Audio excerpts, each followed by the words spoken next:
Majid foundation school and কলেজের online ক্লাসে স্বাগতম। প্রিয় শিক্ষার্থীরা, আমি মোহাম্মদ সুজন হোসেন, সহকারী প্রভাষক সমাজবিজ্ঞান, Majid foundation school and college. আজকে দশম শ্রেণীর বাংলাদেশ ও বিশ্ব পরিচয়ের 14তম অধ্যায় নিয়ে কথা বলবো। আমাদের 14তম অধ্যায় বা 14তম অধ্যায়ের নাম হচ্ছে বাংলাদেশের পরিবার কাঠামো সামাজিকীকরণ। এইটা হচ্ছে এই অধ্যায়ের উপর আমাদের তৃতীয় ক্লাস। আমরা প্রথম এবং দ্বিতীয় ক্লাসে বাংলাদেশের পরিবার কাঠামো সম্পর্কে আলোচনা করেছি। আজকে আমরা পড়ব সামাজিকীকরণ। অর্থাৎ আমরা প্রথম এবং দ্বিতীয় ক্লাসে শিখেছি পরিবার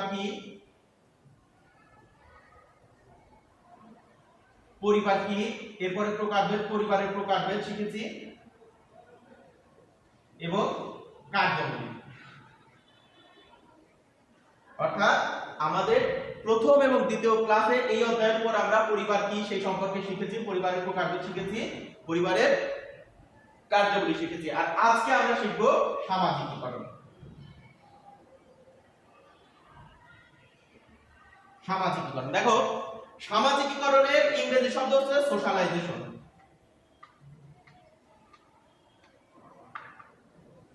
সোশ্যালাইজেশন অর্থাৎ সোশ্যালাইজেশন মানে সামাজিকীকরণ। সামাজিকীকরণটা আসলে কি বা সামাজিকীকরণের সংজ্ঞাটা কি? দেখো, তোমাদের বইতে আসলে সামাজিকীকরণের সংজ্ঞাটা ওইভাবে দেওয়া নেই। তবে আমি তোমাদের এই অধ্যায় বা এই অংশের আলোচনা শুরু করার আগেই কিন্তু আমি বলেছিলাম যে তোমাদের বইয়ে 5টা বইয়ের কম্বিনেশন হচ্ছে এই বাংলাদেশ ও বিশ্ব পরিচয়, এবং এই 5টা বইয়ের মধ্যে এই 3টা অধ্যায় কিন্তু সমাজ বিজ্ঞানের সাথে সম্পর্কযুক্ত বা সমাজ বিজ্ঞানের মূল অধ্যায়ের অংশ। তো সেই হিসেবে দেখো, আমি যেই সাবজেক্টে অনার্স মাস্টার্স কমপ্লিট করেছি সেই সাবজেক্টের সাথে রিলেটেড হচ্ছে তোমার এই অধ্যায়ের আলোচনা। তো যার কারণে অনেক বিষয় বা অনেক কথা হয়তো চলে আসবে বা অনেক সংজ্ঞাও হয়তো আসতে পারে যেটা তোমার বইয়ের সাথে বা বইয়ের মধ্যে নেই, তোমার অর্থাৎ ক্লাস 10-এর বইয়ের মধ্যে নেই, বাট এই অংশের সাথে বা এই আলোচনার সাথে প্রাসঙ্গিক। দেখো, তো সেই হিসাবে আমরা সামাজিকীকরণ কি বা সামাজিকীকরণ প্রক্রিয়াটা কি সেই বিষয়টা জানবো। দেখো, সামাজিকীকরণের সংজ্ঞা W.F. অকবার্ন,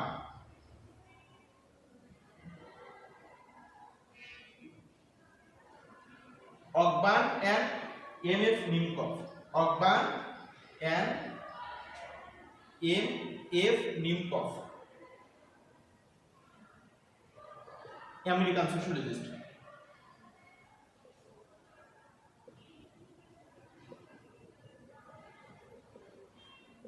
দেখো, দুইজন হচ্ছে আমেরিকান সোশ্যালিস্ট। আমেরিকান সোশ্যালিস্টের নাম হচ্ছে W.F. অকবার্ন এবং M.F. নিমকফ। এরা এই দুইজন সমাজবিজ্ঞানী সামাজিকীকরণের সংজ্ঞায় বা এই সোশ্যালাইজেশনের সংজ্ঞায় বলেছেন যে সামাজিকীকরণ হচ্ছে এমন একটা প্রক্রিয়া যে প্রক্রিয়ার মাধ্যমে একটি শিশু ক্রমশ সামাজিক জীব বা মানুষ হিসেবে আত্মপ্রকাশ করে। অর্থাৎ সামাজিকীকরণের সংজ্ঞা দেখো, সামাজিকীকরণের সংজ্ঞার মধ্যেই আসলে সামাজিকীকরণ প্রক্রিয়ার বর্ণনা দিয়েছেন। তিনি বলছেন সামাজিকীকরণ হচ্ছে এমন একটা প্রক্রিয়া যেই প্রক্রিয়ার মাধ্যমে একটা শিশু ক্রমশ সামাজিক জীব বা মানুষ হিসেবে আত্মপ্রকাশ করে। অর্থাৎ উনি সংজ্ঞার মধ্যে বলছেন দেখো, এটা হচ্ছে মূলত একটা প্রসেস। সামাজিকীকরণ হচ্ছে একটা প্রসেস, যেই প্রসেসটা শুরু হয় হচ্ছে বার্থ থেকে এবং শেষ হয় হচ্ছে ডেথ, অর্থাৎ জন্ম এবং মৃত্যু। অর্থাৎ দেখো, তো বলা হচ্ছে সামাজিকীকরণ হচ্ছে এমন একটা প্রক্রিয়া যে প্রক্রিয়া একটা শিশু ক্রমশ সামাজিক জীব বা মানুষ হিসেবে আত্মপ্রকাশ করে, সেই প্রক্রিয়াটাকেই বলা হচ্ছে সামাজিকীকরণ। তো এই যে বলা হচ্ছে এমন একটা প্রক্রিয়া, এই প্রক্রিয়াটা কখন শুরু হয় কখন শেষ হয়, অর্থাৎ একটা শিশু জন্মের পরে এই প্রক্রিয়া শুরু হয় এবং এই প্রক্রিয়াটা তার মৃত্যুর মাধ্যমে মূলত শেষ হয়। যদিও বেশিরভাগ বইতে বা বেশিরভাগ আলোচনাতে তোমরা দেখবে যে একটা শিশুর বেড়ে ওঠার প্রক্রিয়াটাই সামাজিকীকরণ না। আসলে একটা শিশুই যে শুধু শিখবে, শিশুর বাবা যে শিখবে না, ব্যাপারটা এরকম নয়। শেখার অর্থাৎ প্রক্রিয়ার মধ্যে সকল প্রাণী চলে আসবে, সকল মানুষই, সকল স্তরের মানুষই, সকল বয়সের মানুষই এই প্রক্রিয়ার মধ্যে চলে আসবে। তো সেই হিসেবে বলা হচ্ছে একজন ব্যক্তির জন্ম থেকে এই প্রক্রিয়াটা শুরু হয় এবং মৃত্যুর মাধ্যমে সামাজিকীকরণ প্রক্রিয়া শেষ হয়। এটা এই সংজ্ঞাটা দিয়েছেন হচ্ছে আমেরিকান সমাজবিজ্ঞানী W.F. অকবার্ন এবং M.F. নিমকফ। আবার দেখো, আরেকজন আমেরিকান সোশ্যালজিস্ট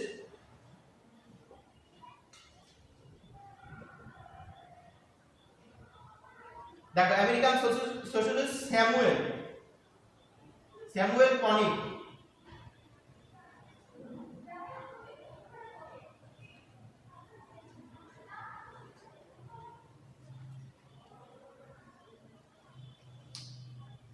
সরি নামটা বোঝা যাচ্ছে না, দেখো স্যামুয়েল কনিক, KOENIG,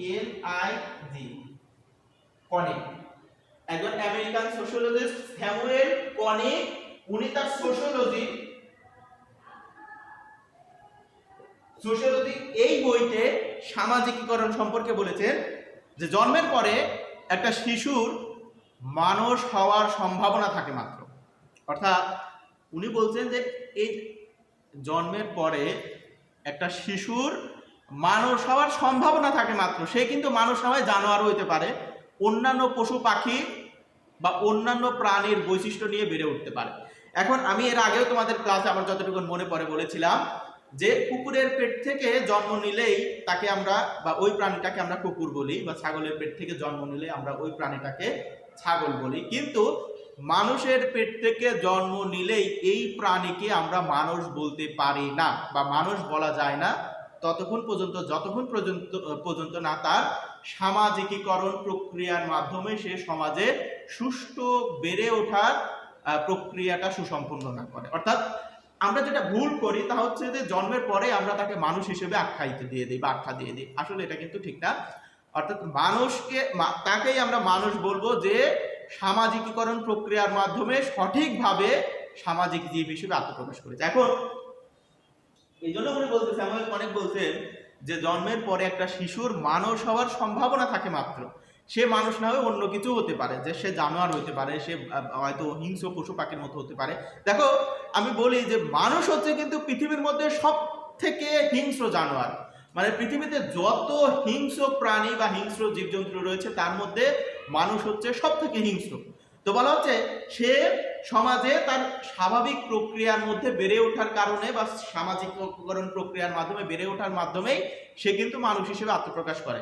তো যার সামাজিকীকরণ প্রক্রিয়া সম্পূর্ণ হয় নাই, অর্থাৎ অন্যান্য মানুষের মতো যার সামাজিক প্রক্রিয়া সম্পূর্ণ হয় নাই, সে আসলে কি হবে?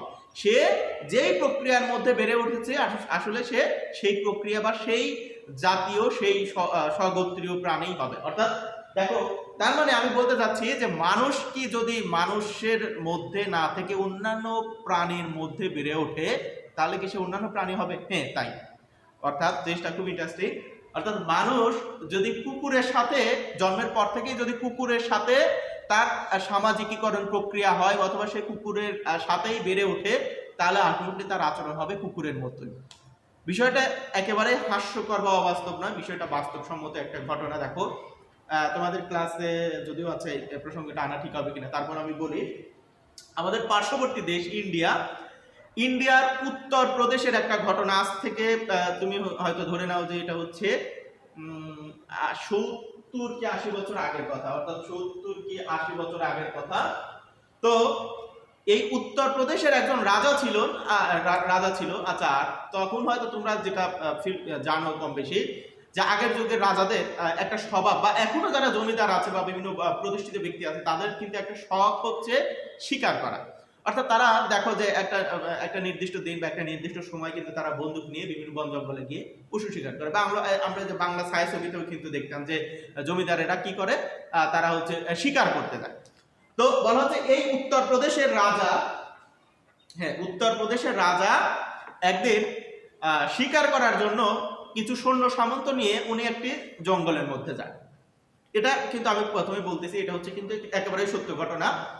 তো উত্তর প্রদেশের একটা জঙ্গলে গিয়ে উনি শিকার করতে করতে এক পর্যায়ে দেখো, অর্থাৎ উনি একটা হরিণকে প্রথমে নিশানা করে এবং হরিণকে যখনই উনি হচ্ছে তীর বেধায় মানে তীর বিদ্ধ করে তখন হরিণটা ওই তীর বিদ্ধ অবস্থাতেই দৌড়ে পালায়। অর্থাৎ সে হরিণকে নিশানা করছে, হরিণের গায়ে কিন্তু সে তীরটা নিক্ষেপ করছে, যার কারণে ওই হরিণটা শিকারের প্রতি তার আগ্রহটা আরো বেড়ে গেছে। কারণ সে চিন্তা করতেছে যে এই হরিণটা কিছু দূর পরে গিয়েই হয়তো পড়ে যাবে বা মাটিতে লুটে পড়বে, তখন আমি হরিণটাকে ধরবো। এই জন্য সে কি করে, হরিণের পেছনে ধাওয়া করে। কিন্তু হরিণটা দৌড়াতে দৌড়াতে এক পর্যায়ে একটা গুহার মধ্যে বা পাহাড়ের একটা গুহার মধ্যে বা গর্তের মধ্যে ঢুকে পড়ে। এখন যখন হরিণটা ওই গর্তের মধ্যে ঢুকে গেল তখন ওই গর্ত থেকে দুইটা প্রাণী বের হয়ে আসলো। এখন দুইটা প্রাণী উনি দেখে অবাক যে আসলে এই দুইটা প্রাণী ছিল মানুষ। দুইটা প্রাণী মানুষ ছিল, কিন্তু ওই গর্তটা ছিল হচ্ছে বাঘের। এবং জন্মের পরে ওই শিশুগুলা বাঘের সাথে বেড়ে ওঠার কারণেই তার স্বভাব বা তার চলন, তার আচরণ বাঘের মতো। সে এই হাত এবং হাঁটুতে ভর করে, মানে বাঘ যেমন চার পায়ে ভর করে হচ্ছে হাঁটে, সে লাফায় লাফায় হাঁটে, ঠিক একইভাবে ওই দুইটা মানুষ দুই হাত এবং হাঁটুতে ভর করে এরকম লাফ দিয়ে সামনে এগিয়ে আসতেছিল এবং বাঘের মতোই হুঙ্কার গর্জন দিয়ে সে এগিয়ে আসতেছিল। উনি প্রথমে দেখে একটু মানে সংকুচিত হয়ে যায় বা শঙ্কিত হয়ে যায়। পরবর্তীতে তার সাথে যেহেতু আরো সৈন্য সামন্ত ছিল এবং তাদের মাধ্যমে তাকে বন্দি করে, ওই দুইটা প্রাণী বা ওই দুইজনকে বন্দি করে। দেখো, এখন বন্দি করে যখন উনি বাড়িতে নিয়ে আসলো, এখন এই দুইজনের আচরণটা ছিল টোটালি বাঘের মতো। অর্থাৎ বাঘ যেমন যেভাবে খায়, বাঘ যেভাবে হাঁটে, বাঘ যেভাবে সাউন্ড করে, শব্দ করে, হুঙ্কার করে, এদের আচরণ ছিল একেবারে তাই। তো পরবর্তীতে দেখো, উনি যখন এই দুইজনকে নিয়ে আসলো, নিয়ে আসার পরে এই দুইজনের উনি প্রথমে নাম দিল। একজনের নাম দিল অমলা, উনার বয়স ছিল হচ্ছে 9 বছর। আর আরেকজনের নাম হচ্ছে কমলা, উনার বয়স হচ্ছে 6 বছর। অর্থাৎ দেখো, এই দুইজনকে উনি নাম দিল অমলা এবং কমলা। এখন কমলা এবং কমলাকে যখন উনি বাসায় নিয়ে আসলো বা উনার রাজ্যে প্রাসাদে নিয়ে আসলো, অমলার বয়স ধারণা করতেছিল যে উনার বয়স হবে 9 বছর এবং কমলার বয়স হবে 6 বছরের মতো। তাদেরকে যখন খাবার দেওয়া হলো বা ভাত দেওয়া হলো, তারা কিন্তু ভাত খেতে পারলো না বা ভাত খেলো না।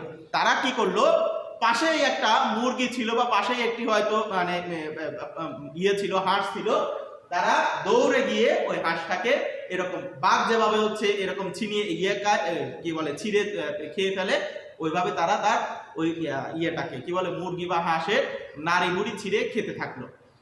তো বলা তো, দেখো, এই যে আমি বললাম যে এদেরকে ভাত দেওয়া হলো, কিন্তু এরা ভাত খেতে পারলো না বা ভাত খেলো না।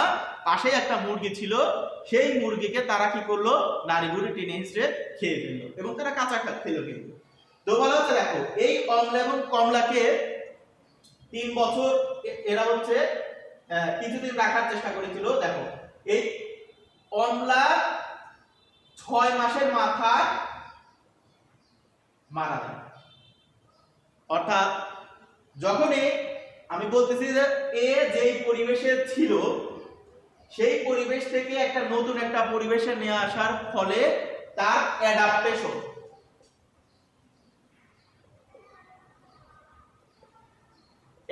বা অভিযোজন সঠিক হয় নাই। এই অভিযোজন বা অ্যাডাপ্টেশন সঠিক না হওয়ার কারণে সে 6 মাসের মাথায় মারা যায়। এবং এই কমলা 3 বছর বেঁচে ছিল। এই 3 বছরে অনেক চেষ্টা করে তাকে 33টা শব্দ তাকে শেখানো গিয়েছিল। অর্থাৎ সে কোনো কথা বলতে পারতো না, সে কোনো কোনো ধরনের মানুষের মতো কোনো আচরণ করতে পারতো না। সে টোটালি মানে দাঁড়াইতেই পারতো না। দাঁড়াবে কিভাবে? কারণ বাঘ তো দাঁড়ায় না। বাঘ যেভাবে হাঁটা চলা করে সে সেভাবেই হাঁটা চলা করতো। তাকে কোনোভাবেই দাঁড় করানো যাচ্ছিল না। এবং 3 বছর অক্লান্ত পরিশ্রমের ফলে তাকে 33টা শব্দ শেখানো গিয়েছিল। পরবর্তীতে সেও মারা যায়, কারণ তাদেরকে যে অ্যাডাপ্টেশন বা অভিযোজনটা সঠিক হয়নি। আমি বলতে চাচ্ছি, দেখো, এই যে ঘটনাটা আমি যেটা বললাম, এটা কোনো মানে গোপাল ভাঁড়ের কোনো হাস্যরসের গল্প না, এটা হচ্ছে সমাজবিজ্ঞানের। দেখো, আমেরিকান একজন সমাজবিজ্ঞানী মূলত তার একটা বইতে এই গল্প বা এই উদাহরণটা দিয়েছেন সামাজিকীকরণ প্রক্রিয়ার মাধ্যমে, যে কিভাবে একটি মানুষের প্রক্রিয়ার মাধ্যমে বেড়ে উঠলেই তাকে আমরা মানুষ বলবো, আদারওয়াইজ সে কিন্তু মানুষ হবে না। তো এই বিষয়টা ব্যাখ্যা করার জন্য উনি এই গল্পটা বা এই দৃষ্টান্তটা, আসলে এটা তো গল্প না, এটা হচ্ছে দৃষ্টান্ত, এই দৃষ্টান্তটা সামনে নিয়ে আসেন। তো যার কারণে আমি বলতেছি যে জন্মের পরে, বা স্যামুয়েল কনিক যেটা বলছেন যে তার সোশিয়োলজি বইতে, যে জন্মের পরে একটা শিশু মানুষ হওয়ার সম্ভাবনা থাকে মাত্র, সে তখনই মানুষ হবে যখন তার সঠিকভাবে সামাজিকীকরণ প্রক্রিয়ার মাধ্যমে সে বেড়ে উঠবে।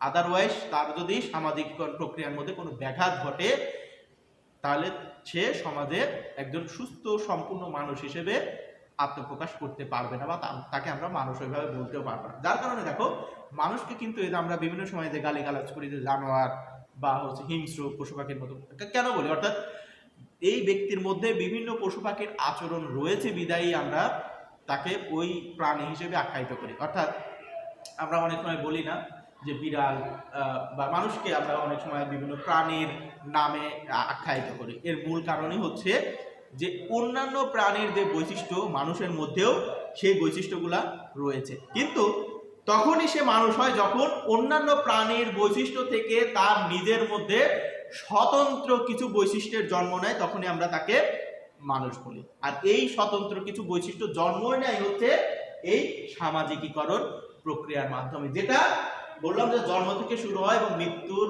পরে বা মৃত্যুর মাধ্যমে মূলত এই প্রক্রিয়াটা শেষ হয়।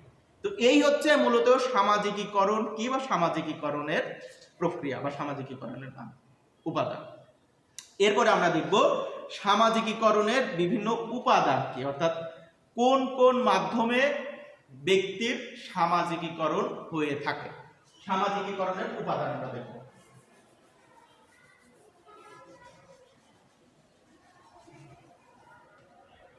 এলিমেন্টস,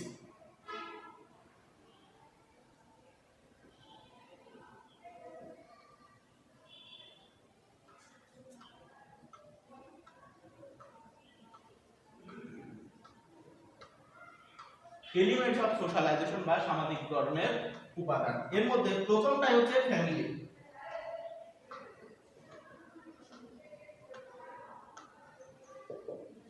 বা পরিবার। প্রথমটাই হচ্ছে ফ্যামিলি বা পরিবার। দেখো পরিবার সম্পর্কে আমি এর আগে বলেছি যে পরিবার হচ্ছে পৃথিবীর সবথেকে আদি সংগঠন, সবথেকে ক্ষুদ্র সংগঠন এবং সবথেকে সক্রিয় সংগঠন হচ্ছে পরিবার। সবথেকে আদি, সবথেকে ক্ষুদ্রতম এবং সবথেকে সক্রিয় সংগঠন হচ্ছে পরিবার। পরিবারের মাধ্যমেই একটা শিশুর প্রথম সামাজিকীকরণ প্রক্রিয়া তৈরি হয় বা সামাজিকীকরণ প্রক্রিয়া শুরু হয়। তো বলা হচ্ছে দেখো এই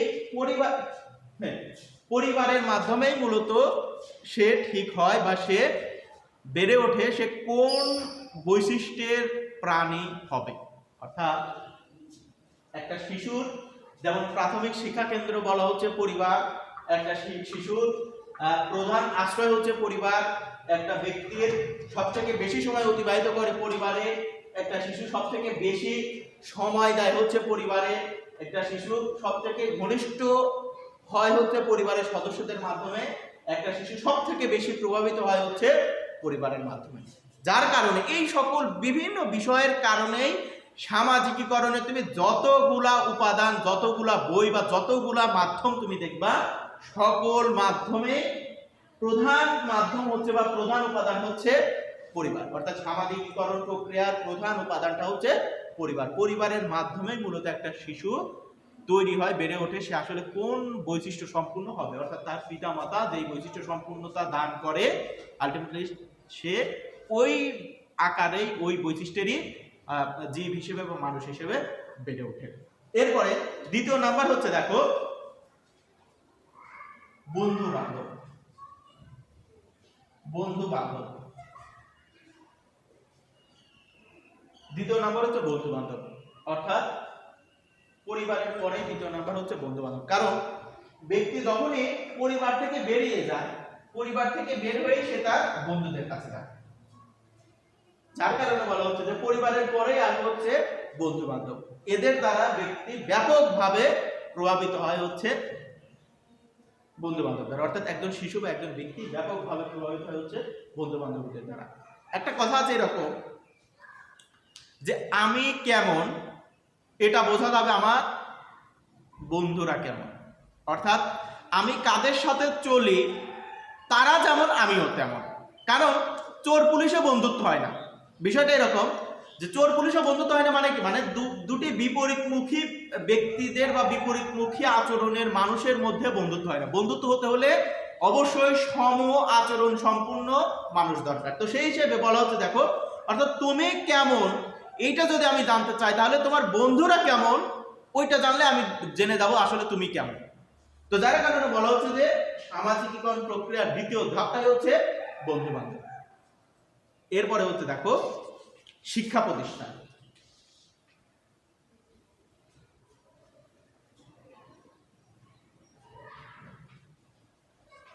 শিক্ষা প্রতিষ্ঠান এগুলো তো সামাজিকীকরণের উপাদান। আমরা প্রথমে বললাম যে পরিবার, বন্ধু বান্ধব, শিক্ষা প্রতিষ্ঠান। শিক্ষা প্রতিষ্ঠানের মাধ্যমে মূলত একটা শিশু ব্যাপকভাবে, কারণ সে কিন্তু দেখো 5-6 বছরে কিন্তু সে একটা প্রতিষ্ঠানে চলে যাচ্ছে, এবং একটা ব্যক্তির যখন বেড়ে ওঠার সময় তখনই কিন্তু সে বেশিরভাগ সময়টা কাটাচ্ছে কিন্তু শিক্ষা প্রতিষ্ঠানে, এবং শিক্ষা প্রতিষ্ঠানে বিভিন্ন বিষয়ে শিক্ষা অর্জন এবং বিভিন্ন ব্যক্তিদের সহচর্যা দেওয়া, বিভিন্ন শিক্ষক বা শিক্ষার্থীদের সহচর্যা দেওয়ার মাধ্যমে কিন্তু তার মধ্যে একটি মানসিক বোধ বা সামাজিক বোধ বা দায়িত্ববোধ কিন্তু তৈরি হয়। সে কিন্তু আসলে আস্তে আস্তে বোঝা শেখে যে মানুষ হিসেবে তার কি করণীয়, তার কি কর্ম ধর্ম এবং তার কি দায়িত্ব রয়েছে। এরপরেই দেখো রয়েছে ধর্মীয় প্রতিষ্ঠান, গণমাধ্যম। অর্থাৎ এভাবে বিভিন্ন ইয়েগুলা রয়েছে। দেখো আমি 4 নম্বরে এখানে লিখলাম যে ধর্মীয় প্রতিষ্ঠান।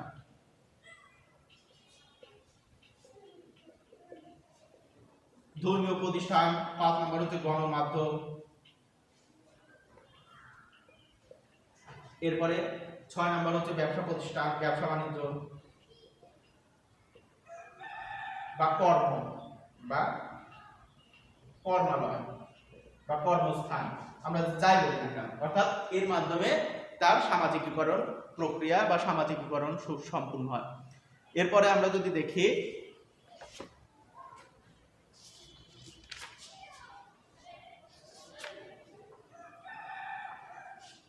এরপরে স্থানীয় গোষ্ঠী। দেখো এই যে আমরা স্থানীয় গোষ্ঠী, আচ্ছা 7 নাম্বার দিলাম স্থানীয় গোষ্ঠী।